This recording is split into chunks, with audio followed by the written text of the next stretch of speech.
आज जानते हैं भारत चीन युद्ध का इतिहास। भारत चीन युद्ध, जो भारत चीन सीमा विवाद के रूप में भी जाना जाता है, चीन और भारत के बीच 1962 में हुआ एक युद्ध था। विवादित हिमालय सीमा युद्ध के लिए एक मुख्य बहाना था, लेकिन अन्य मुद्दों ने भी भूमिका निभाई। चीन ने 1959 के तिब्बती विद्रोह के बाद जब भारत ने दलाई लामा को शरण दी थी, तो भारत चीन सीमा पर हिंसक घटनाओं की एक श्रृंखला शुरू हो गई। भारत ने फॉरवर्ड नीति के तहत मैकमोहन रेखा से लगी सीमा पर अपनी सैनिक चौकियां रखी, जो 1959 के चीनी प्रीमियर झोउ एनलाई के द्वारा घोषित लाइन ऑफ एक्चुअल कंट्रोल के पूर्वी भाग के उत्तर में थी। चीनी सेना ने 20 अक्टूबर 1962 को लद्दाख में और मैकमोहन रेखा के पार एक साथ हमले शुरू किए। चीनी सेना दोनों मोर्चे में भारतीय बलों पर उन्नत साबित हुई और पश्चिमी क्षेत्र में चुशुल में रेजांगला एवं पूर्व में तवांग पर अवैध कब्जा कर लिया। चीन ने 20 नवंबर 1962 को युद्ध विराम घोषणा कर दी और साथ ही विवादित दो क्षेत्रों में से एक से अपनी वापसी की घोषणा भी की। 1962 के भारत चीन युद्ध के दौरान अरुणाचल प्रदेश के आधे से भी ज़्यादा हिस्से पर चीनी पीपल्स लिबरेशन आर्मी ने अस्थायी रूप से कब्जा कर लिया था। उस वक्त फिर चीन ने एक तरफा युद्ध विराम घोषित कर दिया और उसकी सेना मैकमोहन रेखा के पीछे लौट गई। भारतीय चीन युद्ध कठोर परिस्थितियों में हुई लड़ाई के लिए उल्लेखनीय है।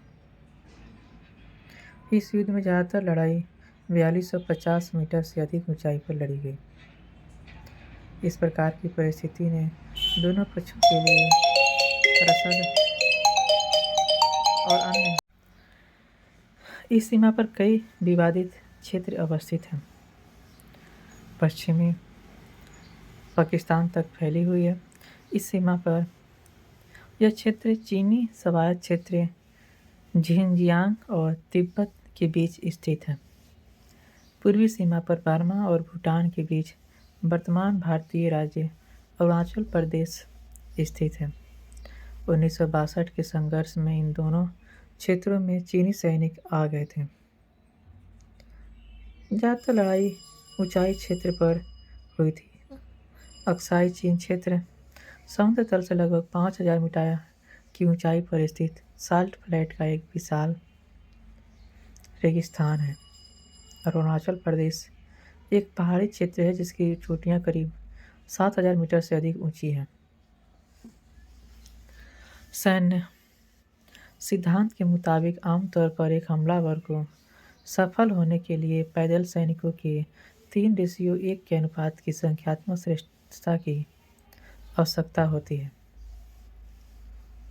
पहाड़ी युद्ध में यह अनुपात काफ़ी ज़्यादा होना चाहिए, क्योंकि इलाके की भौगोलिक रचना दूसरे पक्ष को बचाव में मदद करती है। चीन इलाके का लाभ उठाने में सक्षम था और चीन सेना का उच्चतम चोटी पर क्षेत्रों पर कब्जा था। दोनों पक्षों को ऊंचाई और ठंड की स्थिति से सैन्य और अन्य लॉजिस्टिक कार्यों में कठिनाइयों का सामना करना पड़ा।